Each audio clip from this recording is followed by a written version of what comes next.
All right. Well, it's good that I waited an extra minute or two because we just had about 10 people pop in at the last minute there. So I will slowly start working my way through an intro here. My name is Paul Stas. I am the Director of Sales here at Strongpoint. Really appreciate everybody taking the time to join us here. I know that, the first week of December is always a very crazy time. Everybody comes back from the holidays to a big pile of work and a big pile of emails and all that kind of stuff, and everybody's cramming in before the holidays. So we appreciate you carving out 30 minutes with us today. I'll do my best to provide a lot of value and finish on time. So a quick agenda for the session today. I'm going to share a slide and talk just a little bit about the purpose of Section 404 and kind of generally speaking what the objectives here are. And then I'm going to segue into more of the specifics of kind of what we're seeing on a day-to-day basis. I don't know if I would call them best practices. I would actually kind of think of it as the opposite. It's almost like the key stumbling points when we see somebody that's challenged with an audit. Or that has just gone public and they've got a few key things that they need to do, what are they? And one of the things that we've seen is that it'll vary significantly across, company to company, industry to industry, and even just that because of the size of the companies. There's all kinds of other factors as well, such as, in-house resources versus using partners for work and things like that. So it can be a really complex problem to solve. And I think, really there's two objectives here. One of them is to just share the challenges that we've seen. I know there's some privately held companies here who are obviously maybe thinking of coming across these challenges. So what do you need to be thinking about? And for those that are struggling with these same points, I can just kind of say that you're not alone. Other people are experiencing them too. And then ultimately, I do kind of want to show you that there is a better way, that you can do this more quickly and more effectively than how you're doing it today. And that we can help you with that. So I will share a little bit of product information in the back third of this session, maybe back half of this session. I'm not going to really walk you through a full demo. I'm just going to give you kind of a quick glimpse. And then if anybody is interested, we'd be happy to schedule an hour with you and we can do a deep dive into any one of these parts or all of them, depending on what your specific needs are. So that's kind of the, the topic for today and the agenda. I'll do my best to save some time at the end to answer any questions that you might have. I will say I am not an auditor. I am actually a salesperson, but I've been selling audit and compliance focused change management tools for NetSuite for 3 years now. So I think at least out of the stuff that I'm talking about today, I think I'm pretty good. So I'll get started here. And if there are any questions, please feel free to drop them into the question box or the chat box, and I'll do my best to monitor those as we go. If anybody, I know some of you guys have actually, but if anybody's been on one of our webinars before, I love analogies, and so you might even be familiar with this iceberg picture. But we're going to start talking about Section 404, and it's super easy. It's super straightforward. Principles are very basic. Management is responsible for an adequate internal control structure. Right? That seems easy. You have to do an assessment of the effectiveness of that control structure. Well, that sounds fine. You must document shortcomings. That's pretty easy too, right?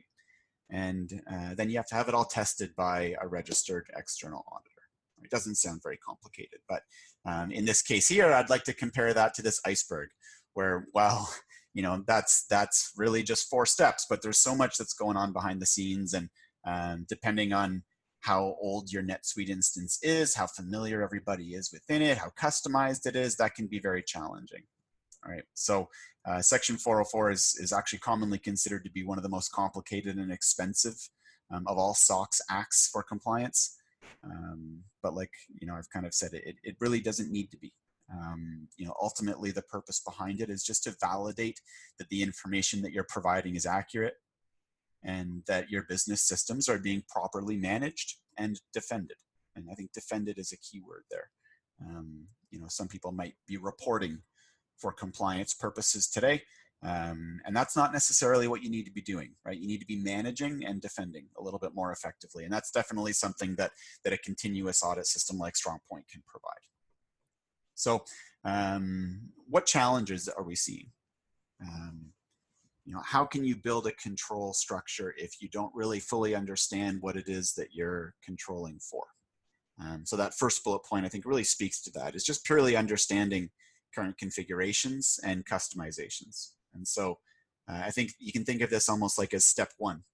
And I've worked with some smaller publicly traded biotech and pharma companies, for example, where they've got like 13 NetSuite users and they don't make any changes. Everything is outsourced to a third party. So they don't even really know what's in their system.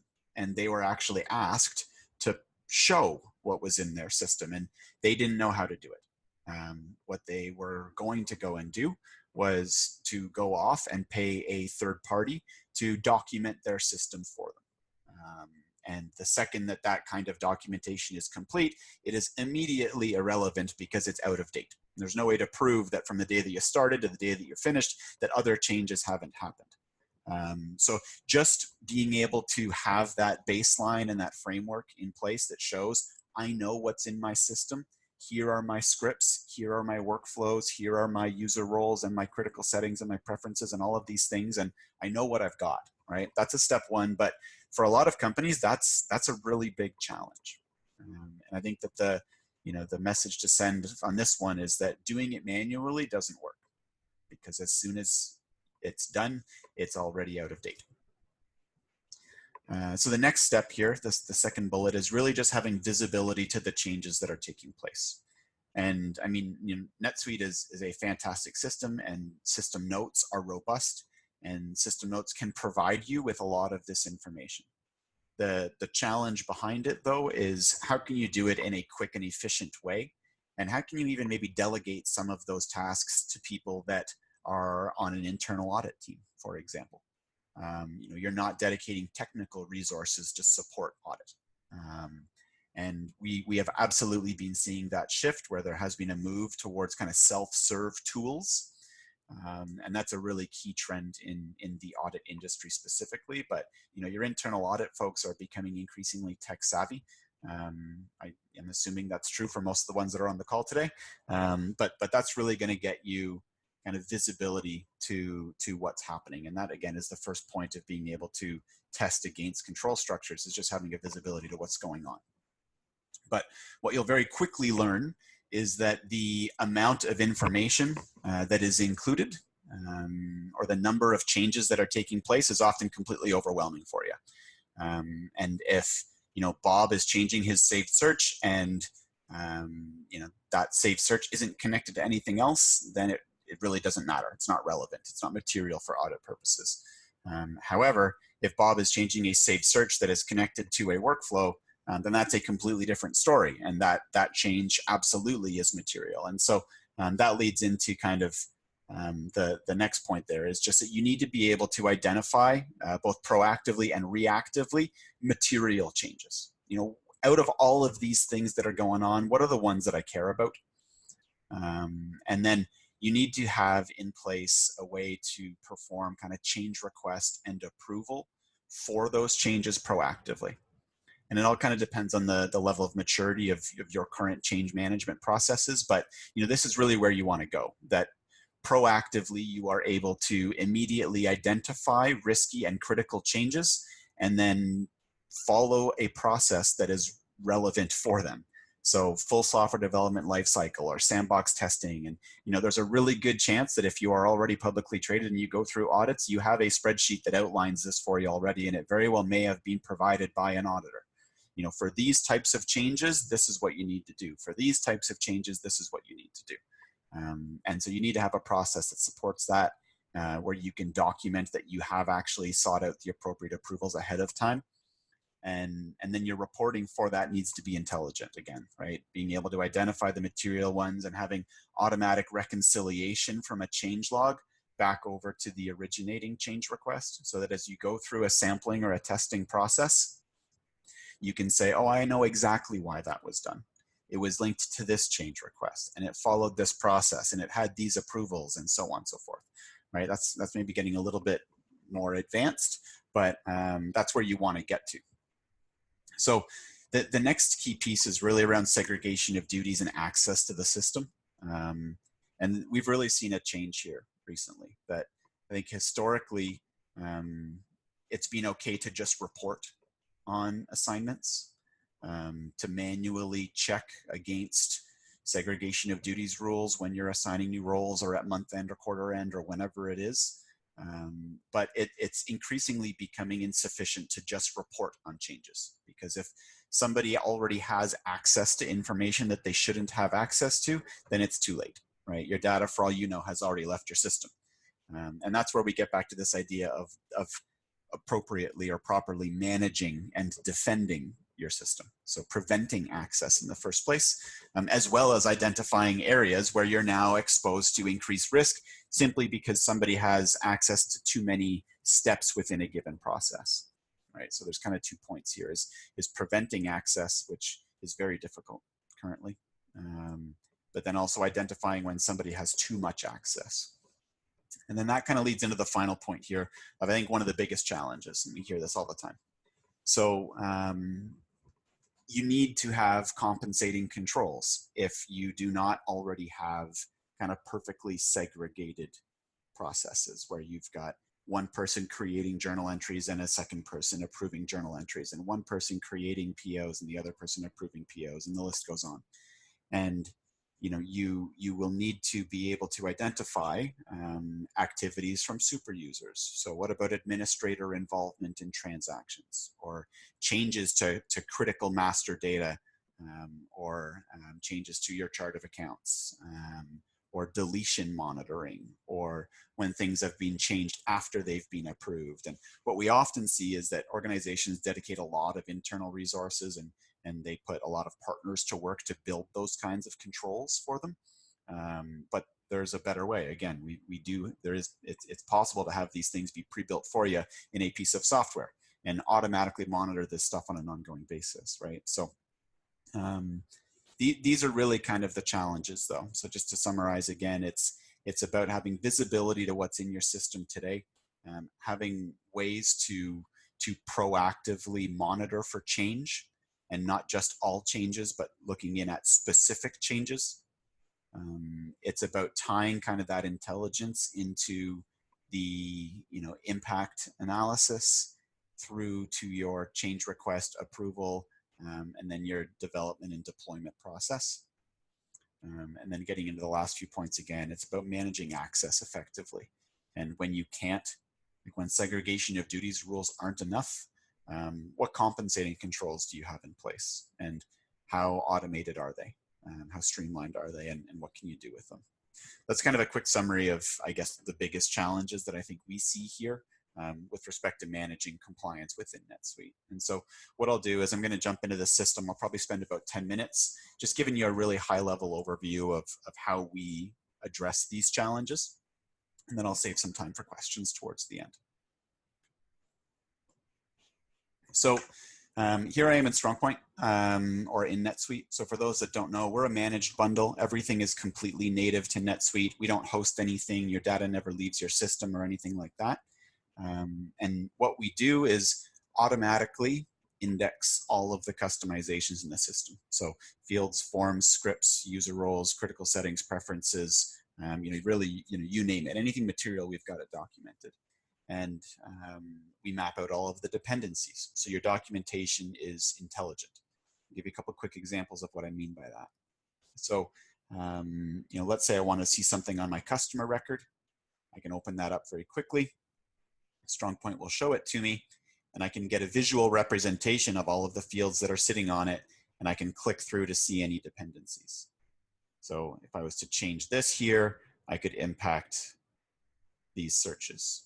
Or if I make a change to this one down here, it's connected down to a workflow, which is connected out to a couple scripts and a search. So two very different pictures and two very different levels of complexity. One would absolutely be material with respect to an audit, and the other one really wouldn't be, right? There's no automation that's built into the one that I showed you up here at the top. It's just connected to a couple searches. And if I was to dig into these more, I would be able to see that, like this one as an example, hasn't even been used in almost 2.5 years. So, not anything that we need to be too concerned with. So you can access this kind of information in a visual representation like this in the ERD, but you can also search for it. I was mentioning earlier, one of the biggest challenges is just knowing what's in your system. So not only do you know what's in it, but you also know what it's connected to. And so here is an example. I can scroll through this big long list of things that we've documented. I can select workflows, and Strongpoint is going to show me every workflow in my system and all of their dependencies all in one place. So a great way for me to kind of get that initial understanding, or just to prove that I have that understanding, right? So I've got 250 workflows, and here they all are. You know, name, type, parent, date last used, script ID, the bundle that it's connected to, and then any of its dependencies downstream. So scripts or lists or forms or searches or whatever the case may be, right? So all that information is originally populated automatically, and then it's automatically updated for you too. So you finish documenting your system and somebody makes a change, well, that's captured that very same night, or on demand if you want to capture it even sooner than that. So really good visibility to everything that you've got. So the next bullet point that we talked about there was, well, how do I see what has changed? How do I know what's changing in my system? And so with Strongpoint, we have what we call a what changed report. So I would have just gone Strongpoint, change management reports, and clicked on what changed. And so here, this is a full population of changes. Everything that we've captured, we've created a very detailed change log for that shows new values and old values and so on and so forth. And you can then filter that down. So if I wanted to filter this and look only for the changes that took place within a specific period, I can do that. And if I wanted to filter it down even further, and I wanted to say, look only for a specific type, I can do that too. So if an auditor says, well, do you know all of your workflow changes? You know, yes, I do. I can show you just like that. And like I said, all of these have their very own unique change logs that are created with new values, old values. I'll show you more about that in just a little bit, I think. So that's really the first two bullet points. Do I know everything that's in my system? Yes, I do. Do I have visibility to everything that's changing in my system in an automated fashion that's relatively easy to use? Yes, I do. You can filter it down by things like date and type. The challenge, though, is like, let's say, for example, I went in and I filtered to look at all of my saved searches. And I won't pull that for you right now, but let's say I did that. How do I know which of those saved searches are complex because they've got dependencies and which ones do not and are very straightforward? Well, that's where our change policies or our change controls come into play. So we have a default policy that comes out of the box. The idea behind it is that it covers technical risk. And it allows you to look at scripted objects, for example, require this type of change control or this process and this type of approval. And formula objects have this one, and workflows have this one, and integration objects have this one, and critical settings and preferences and user roles and searches and reports. So you can pick, basically, is what this is boiling down to. We've got recommendations and best practices here. But what this allows you to do is to not just look at what changed, but to look only at material changes. And it's not the type of change that matters here, it's the level of risk that matters. And what I mean by that is that it's easy to understand why a change to a workflow could be dangerous, or why a change to a script could be dangerous. But what about a change to a saved search that's connected to one of those things? How do you find those? And that's really what these policies allow you to do, because now once they're turned on, every change that happens is automatically compared to these policies, and we're flagging the risky ones for you. So we also have reports like the non-compliant change report. And so what this is going to show you is it's like the what changed, but only for things that violate controls. And so here you're seeing script deployments and client scripts and suitelet script changes and all of these more complex high-risk changes. And for all of them, we have the person that changed it and the related change request for them and the status of that change request and a summary of exactly what it was that happened. And then you can follow through on a review and resolve process where you can say, I'll do it to this one, this change was reviewed and should have been included in ticket 1234. It's always stressful typing in front of a lot of people because you normally make mistakes, but I didn't there. So, and then you can close that off. And so what that's going to do is that this particular change, which was non-compliant because it violated a control, would no longer show up on the open non-compliant change report. It would show up instead on the resolved non-compliant change report. All right, so a great way for you to identify the exceptions, the risky things that happened, review them proactively, or just provide this sheet to auditors. You know, these are our control violations, and we went through them all and they've been fixed. Or if you don't want things to ever be non-compliant in the first place, and this might not be step one for some of you, or some of you might be using tools like Jira and ServiceNow or anything like that, but we also have change request and approval functionality. And so within our change request, you'll specify which customizations you want to be in scope. We'll automatically compare those to your policies, and you can build custom ones as well for critical data. And we'll tell you what the change control level is. So to make changes to these things, for example, you need to have a full software development lifecycle because something in here is risky. And these are the people that should approve it.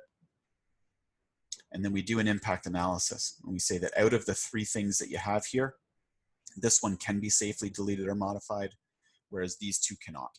And we give you warnings of why not and a summary of what customizations could be impacted. Right, so proactively you're planning and then you're following a process to ensure that things are never non-compliant in the first place. And so if this was approved, then when we go through and we automatically check for every change and we compare it to the policy, we'd say, wait a minute, you know, something in here has violated a control, but oh, wait a minute, we've got an approval in place first, so we're good. And we would automatically tie those 2 things together, and that's where you start seeing the related change requests. Right, so your reconciliation of your originating change request back to your change log is already done for you. And like I said, we do integrate with tools like Jira and ServiceNow so that we can actually integrate all the way back to the originating request. Okay, so that's kind of the end of the ITGC portion, you know, monitoring configuration and change. I'll quickly talk in just a minute or 2. I know I've already got at least 1 question there. So for SOD, segregation of duties and access controls, really great solution here. And again, native to NetSuite, integrated right into the employee record. We've got a library of rules. You can choose which ones to enable, and we can even filter these down by process for you so that you can quickly identify, okay, which rules are typically relevant for a company like me using these features. We get you there. And then once these are all turned on, we can absolutely go through a role cleanup process at the start. But then once these things are all enabled, when you're just going on and assigning roles at the employee record, this is going to be real time. And so if I come into access for our friend John Smith and I go through and I try to give him the administrator role, well, we have a control in place or a rule turned on that says that there needs to be an approval in order to assign the administrator role. It's critical. You can't just give it away. And so what Strongpoint can actually do is prevent that from happening in the first place. It's a really great way to actually defend your system. If you've got a list of critical roles that people can't just have, then you can absolutely do this. Or if you've got a combination of roles that people can't have and you actually want to stop it from ever happening, you can do that as well. Or we could just notify you of it. So you'll see here that I got that alert. This hasn't been saved. It could never be. But what you'll also see here is that on the record, there's an SOD status for John. It's currently showing as clear, but if there was a violation that you needed to report on, maybe John has 2 different roles that allow him to create and approve journal entries, we would be able to identify that for you here, and you can report on it in a similar fashion to what I showed you before. The last thing that I mentioned earlier on the slide was really just compensating controls and how you can understand transactional or record-based events, monitor for them, defend against them. So let's say, for example, John had the permissions that would allow him to create and approve journal entries. He just never does his own, so it's okay. But we can actually put in place a control and turn that on to monitor for whenever a journal entry is created and approved by the same user. And we can alert somebody if that ever happens, or we can just count how many times or log that it's happening, and you can pick different people that want to be alerted for it. Is it the owner or the owner of the control, or both?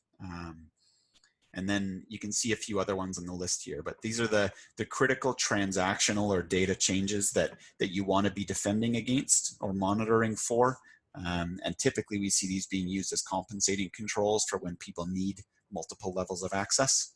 And so that's really what these tools are for. And then they follow a very similar process to what I showed you before, where you've got to, okay, well, what violations do I have this quarter? And you'll see for each one, you'll have a full listing of the specific details of exactly what took place.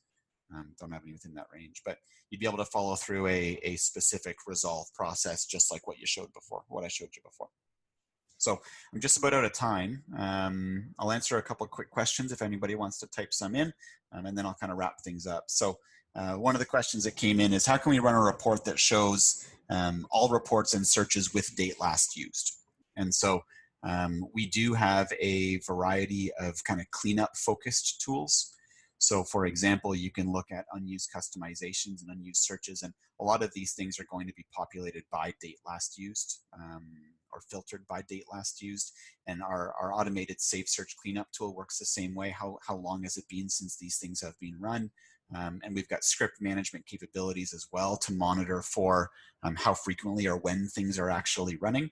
And it's also a good time for me, I guess, to remind you that this is all within NetSuite. So if we have date last used available, you can really build your own searches for that as well. So really, really useful tools in that way. So to kind of summarize this again, what I showed you today were some key challenges that we see a lot of our customers facing before they start working with us. Visibility to everything in the system, visibility to everything that is changing within the system, controls and processes to actually make changes in a proactive and compliant way, and then tools to help defend for access to critical roles and permissions, or to monitor for conflicting access, and then tools to automatically monitor and log critical record-based events. So we talked earlier about how 404 is kind of the most expensive and the most complicated of all acts. Well, we've heard customers say that Strongpoint saves up to 75% of audit prep time. So if your teams are building compensating controls and they're manually reviewing change logs and trying to document your system and link your change logs back to originating change requests and all that kind of stuff, that can be very heavily automated. We've got one customer that took their audit process from weeks of preparation and then days of pain down to a very brief conversation that was basically just like, okay, are you still using Strongpoint? Have you changed your controls? No? Okay, can you send me all of your non-compliant changes? And that's it. Super straightforward. I think the beauty of it is that so much of this is automated that at any point in time, you are ready for audit. It's continuous audit. So you'll be in great shape. I don't see any more questions there, and we are now at the end of time. So I will sit here for another minute or so, but I'm all done. So I appreciate everyone's time. If you're interested in seeing a more detailed walkthrough of this, we'd be happy to do it. And I think the important thing to take away as well is that you don't need to do it all at once, and you don't need to go from 0 to 60 right away. You can absolutely do this in a crawl, walk, run fashion. We've got customers that have 10 users, and we've got customers that have 1,000.